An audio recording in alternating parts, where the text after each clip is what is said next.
je fais l'objet d'un véritable harcèlement judiciaire, politique, en raison, et exclusivement en raison de mes opinions politiques, et j'en veux pour cause la temporalité de cette dynamique de harcèlement qui a commencé dès mon entrée en politique. On est dans des dizaines de plaintes et de signalements qui ont été faits à mon endroit en l'espace de 2 ans de mandat politique, ce qui est quand même assez inédit. La garde à vue qui a eu lieu hier est parfaitement illégale. Elle est parfaitement illégale. Pourquoi est-ce qu'elle est illégale ? Pour principalement 2 raisons.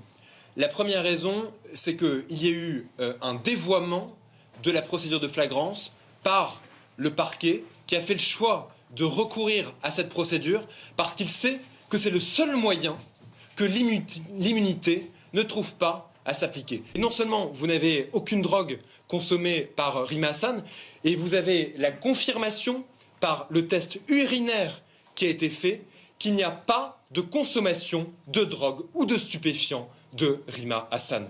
Donc à un moment donné, il faut en tirer les conséquences. Tirer les conséquences de ces déclarations transparentes qui ont été faites, tirer les conséquences de ce test urinaire qui a été fait et qui écarte et exclut une consommation de drogue de Rima Hassan. Rima Hassan s'est borné à reprendre les termes d'une citation.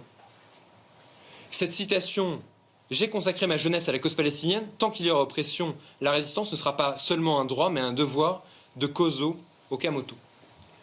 C'est le seul objet de la publication qui a été faite par Rima Hassan.